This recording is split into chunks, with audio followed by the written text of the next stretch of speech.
இந்த ஏரியா பூரா கண்ணி வெடி புதைச்சு வச்சிருக்க. ஒரு அடி எடுத்து வச்சாலும் செதறிடுவேன். மரியாதையா என் வரத்தை என்கிட்ட வச்சிட்டு நீ சரணடைஞ்சிடு. உனக்கு உயிர் பிச்சை போடுறேன். அவன் என்ன கிறுக்கனா? கன்னி வெடி என்ன வெறும் தீபாவளி பட்டாசு நினைச்சிட்டானா? அதோட பவர் என்னன்னு காட்டினா தான் அவன் நம்ம வழிக்கு வருவான்.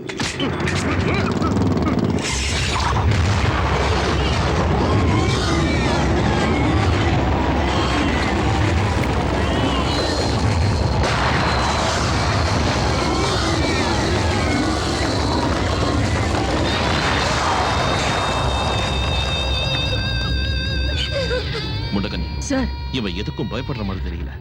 நான் சும்மா பேச்சு கொடுக்கறேன், நீ ஷூட் பண்ணிடு. ஐயோ வேண்டாம் சார், புல்லட் அவன் மேல பட்டு தப்பி தவறி அவன் கண்ணி வெடி மேல விழுந்தா உங்க வரமும் பீஸ் பீஸா போயிருவா சார். வேண்டாம் வேண்டாம் வேண்டாம், அப்படினா வேண்டாம். டேய், நான் 7 என்றதுக்குள்ள நீ மரியாதையா பின்னாடி திரும்பி வரல, உனக்கு அங்கேயே சமாதி கட்டிடுவேன்.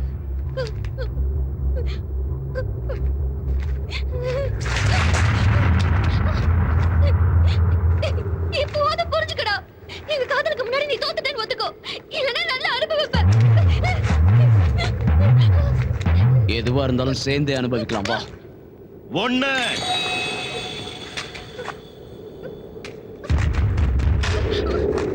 2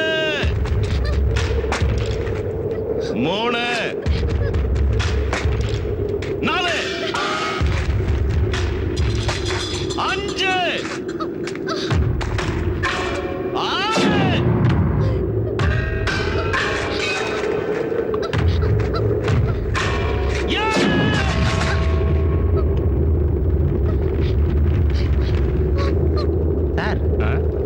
சார் 7. நம்ம ஆளுக்கு இன்னில இருந்து 7:30 ஸ்டார்ட் ஆயிடுச்சு. அப்ப ஹோமுக்கு பெப்பே தான்.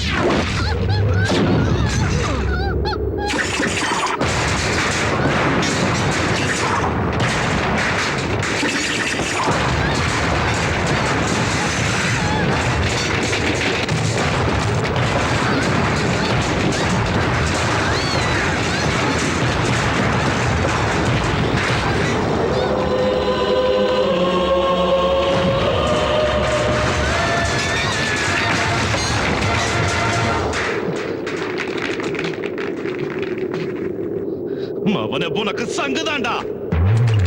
ஐயோ சார், டேய், கோயிந்தோ பாம் மேல கால வச்சிட்டீங்களா சார்?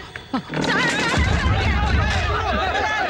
அசையாதீங்க சார், அசையாதீங்க அசையாதீங்க சார். அப்படியே இருக்கட்டும், வந்துடுறேன். ஏய் முண்டகனிமா, ஏயா கத்துற? நல்லா மாட்டிக்கிட்டான். இவனுக்கு கல்யாணத்தை பண்றதுக்குள்ளாக நமக்கு கர்மாதி பண்ணிடுவான் போல இருக்கு. யப்பா, நம்ம சேஃப்டி ஆயிருவோம். வரா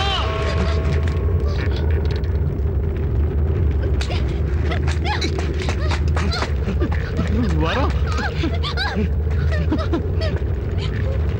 ஏண்டி வரலட்சுமி, காதல கத்திரிக்காய் கூப்பிடு. ராஜனோட போட்டு வருவார். அங்க போய் நில்லு நில்லு.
அங்கேயே வெடிச்சு சதுர வேண்டிய உன்னை எதுக்கு காப்பாத்தின தெரியுமா?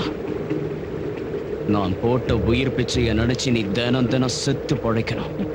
நல்லவங்களுக்கு மட்டும் தாண்டா இவன் குமரன். உன்ன மாதிரி அயோக்கியனுங்களுக்கு அசூரன்.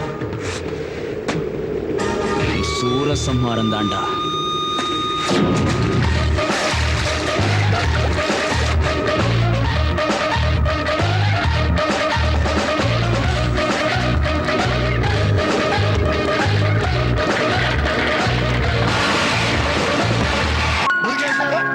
இருக்கா சார்?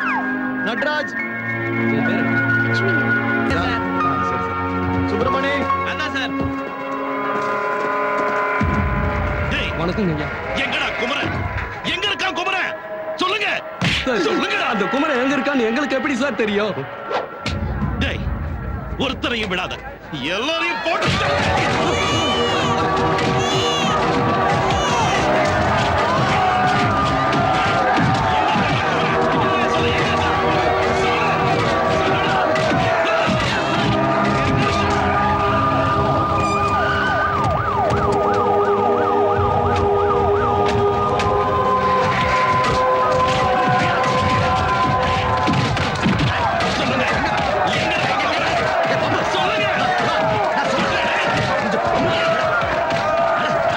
முதல்ல உள்ள போ. உள்ள போ. உனக்கு என்னடா ஆச்சு? என்னாச்சு? உனக்கு என்ன பைத்தியம் இது முடிச்சிருச்சா? நீ சாதாரண ஆளு நினைச்சியா? ஒரு புண்ணாக்கும் இல்ல. நான் மினிஸ்டர் இல்ல. நான் ராஜினாமா செஞ்சிட்டேன். நான் இப்போ பப்பு யாதவ். ராஜினாமாவா? ராஜினாமா? யோ, ராயா. நீ கொடுத்த இந்த ராஜினாமாவை நான் ஏத்துக்கிட்டா தானே? உன் மந்திரி பதவி எவருக்கியா வேணும்? அது என் கைகளை கட்டி போட்டுடுச்சு. சிங்கம் மாதிரி இருந்த நான் இன்னைக்கு போலேங்க அக்கா மக்கா ஹை கமாண்ட்ல சண்டை போட்டு சம்மதத்தை வாங்கி உன்னை இந்த சீட்ல உட்கார வச்சிருக்கேன். இல்லே, நான் என் சீட்ல சேஃபா இருந்தா தான் நீ உன் சீட்ல சேஃபா இருக்க முடியும். இல்லன்னு வச்சுக்க, நாம ரெண்டு பேரும் ஜெயிலுக்குள்ள இப்படி உட்கார்ந்திருக்க வேண்டியதான். இலை, இலை, இலை, இலை. அடங்குலே, ஏன் பேய் பிடிச்ச மாதிரி ஆடுற? இங்க பாரு, பாலிடிக்ஸ்னா இதால பப்ளிக் சிம்பத்திக்காகத்தான், ஃபார்மாலிட்டிக்காக நான் வந்தேன். அவ்வளவுதான், புரிஞ்சுக்கல. நான் போனதுக்கு அப்புறம் போட்டு தாக்கிடு. என் உயிரினும் மேலான தமிழ் மக்களே, பாலிடிக்ஸ் பாலிடிக்ஸ் பாலிடிக்ஸ். விட மாட்டேன்டா, விட மாட்டேன். இந்த மக்களோட கஷ்டங்களுக்காக நம்ம அரசியலுக்கு வரணும்னு நினைச்சோமோ அவங்களோட நிலைமை இன்னும் மோசமாயிடுச்சு. முதல்ல வேலை இல்லாம கஷ்டப்பட்டாங்க, அப்புறம் பிச்சை எடுக்க ஆரம்பிச்சாங்க. ஆனா இப்போ தற்கொலை பண்ணிக்கிற நிலைமைக்கு வந்துட்டாங்க. அந்த பப்பு யாதவ் நம்ம மேல இருக்கிற கோவத்துல மக்களை கொடுமைப்படுத்த ஆரம்பிச்சிட்டான். கவர்மெண்ட் மக்களுக்காக ஒதுக்குன நிலத்துல ஏதோ கண் துடைப்புக்காக வீடு கட்ட ஆரம்பிச்சான். இப்போ அதை கூட பாதியிலேயே நிறுத்திட்டான். மக்களுக்கே நம்ம மேல வெறுப்பு வந்துருச்சு. ஏன்னா நம்ம எதுக்காக போராடுறோம்னு அவங்களுக்கு இன்னும் சரியா புரியலடா. நாம சிவில் டிஃபென்ஸ்ல சம்பாரிச்ச பேர் கூட இப்ப நாசமாயிடுச்சுடா. மக்கள் மத்தியில பேர் சம்பாதிக்கவோ பணம் சம்பாதிக்கவோ நாம இந்த அரசியல்ல காலடி எடுத்து வைக்கல. நல்லது பண்ணுங்கிற ஒரே எண்ணத்துலதான். இதுக்கு இடைஞ்சலா யார் வந்தாலும் அதுல இருந்து நாம பின்வாங்க கூடாது. ஆனா முதல்ல நம்ம மேல சுமத்தப்பட்ட டெரரிஸ்ட்ங்கிற பழியை நீக்கணும். இதுக்கெல்லாம் காரணம் பப்பு யாதவ் தான் நாம சட்டப்படி நிரூபிக்கணும். அப்பதான் நம்ம அரசியலுக்கு வந்ததுக்கு அர்த்தம் இருக்கும். மக்களும் நம்மள புரிஞ்சுப்பாங்க. அன்னைக்கு கேன்வாசிங்காக நாம வாடகைக்கு எடுத்த சுமோவோட ஓனர் யாருன்னு தெரிஞ்சுக்கிட்டா ஏதாவது ஒரு ஆதாரம் கிடைக்கும். ஏண்டா எப்படா இவ்வளவு நாள் இந்த பொண்ணை சமாளிச்ச? பயங்கர டார்ச்சரா இருக்கா? அவகிட்ட ரொம்ப ஜாக்கிரதையா இருக்கணும். இல்லைன்னா எல்லாருக்கும் அல்வா கொடுத்து ரெஸ்க்கு போயிடுவா. ஒரு தடவை நாங்க பரிசல்ல போயிட்டு இருந்தோம். எங்களை ஒட்டின மாதிரி இன்னொரு பரிசல் வந்துச்சு. அதுல அவர் வந்துட்டு இருந்தாரு. நான் மெய் மறந்து போயிட்டேன். எல்லாரும் தாமிரபரணியை பாத்துட்டு இருந்தாங்க. நான் மட்டும் அவரையே பாத்துட்டு இருந்தேன். ஏன் அவ்வளவு அசிங்கமா இருந்தானா? அவ்வளவு அழகா இருந்தாரு. அந்த அழகுல அது தண்ணிக்குள்ள விழுந்தது கூட கவனிக்கல. என்னது கண்ணா? கண்ணல்லடா, மூக்குத்தி. அவரை பாத்துட்டு இருந்ததுல மூக்குத்தி தண்ணிக்குள்ள விழுந்துருச்சு. ஐயோ, அப்புறம் எனக்கு அழுகையா வந்துச்சு. திடீர்னு தண்ணிக்குள்ள குதிச்சுட்டாரு. அந்த சின்ன மூக்குத்திய ஆழத்துல இருந்து கண்டுபிடிச்சு கொண்டு வந்துட்டாரு. யாருக்கிட்டயாவது புடுங்கி கொடுத்துருப்பான். நீ என்ன எனக்கு முடுக்க பேசிட்டு இருக்க? உனக்கு இருக்குடா அவர் கையில. எங்க விட்ட? மூக்குத்திய கொடுத்தாருல, அன்னில இருந்து என் மனசு எங்கிட்டயே இல்ல. கண்ணை மூடினாலும் திறந்தாலும் அவர்தான். அன்னில இருந்து சரியா சாப்பிடுறதும் இல்ல, தூங்குறதும் இல்ல. ஒரு தடவை கோயிலுக்கு பின்னாடி ரோஜா தோட்டத்துல சந்திச்சுக்கிட்டோம். அப்போ அங்க ஐயோ எனக்கு வெக்கமா இருக்கு. ஐயோ எனக்கு பயமா இருக்கு. அப்ப அவர் என் பக்கத்துல வந்து என்ன சொன்னாரு தெரியுமா? வரும், உனக்கு என்ன வரம் வேணும் கேளுன்னு சொன்னாரு. ஃபிகருங்களை மடக்கிறதுக்கு எல்லா ஆம்பளைங்களும் இதைத்தான் சொல்லுவாங்க. அப்ப நான் என்ன கேட்டேன் தெரியுமா? வெள்ளி கொலுசு, தங்க வளையல்.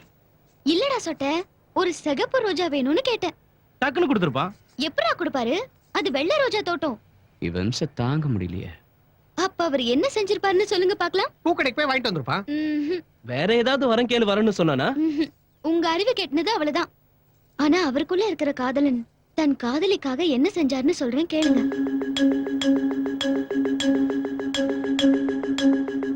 கைய வெட்டி ரத்தத்தால அந்த வெள்ளை ரோஜாவை சிகப்பு ரோஜாவை மாத்தி கொடுத்தாரு. யாரோட கைய? அவர் கையத்தான். அடிச்சு சும்மாரு. ரத்தத்தை பார்க்காம எழுந்துக்க மாட்டான், கழுத்தை வெட்டாம தூங்க மாட்டான். அவனே அவன் கையை வெட்டிப்பானா? அவர் எப்பேற்பட்டவர்னு உங்களுக்கு தெரியாது. ஆஞ்சநேயர் மலையை தாங்கின மாதிரி வாழ்க்கை பூரா அவர் என்ன தாங்குவாரு? சுருக்கமா அவனை குரங்குன்னு சொல்லிட்ட. உங்களுக்கு புரியாது. உனக்கு என்ன பைத்தியமா? அவரை புரிஞ்சுக்க மாட்டீங்க. ஆமா, பைத்தியம் தான். காதலனை பிரிஞ்சதுக்காக வருத்தப்படுறது பைத்தியம்னா எனக்கு பைத்தியம் தான். மனசுக்கு பிடிச்சவனை பத்தி பேசிட்டு இருக்கிறது பைத்தியம்னா எனக்கு பைத்தியம் தான். ஒவ்வொரு நிமிஷமும் காதலனை பத்தி நினைச்சிட்டு இருக்கிறது பைத்தியம்னா எனக்கு பைத்தியம் தான். பைத்தியம் தான், பைத்தியம் தான். போதுமா? சரி சரி, ஒத்துக்கிறோம், நீ பைத்தியம்தான்.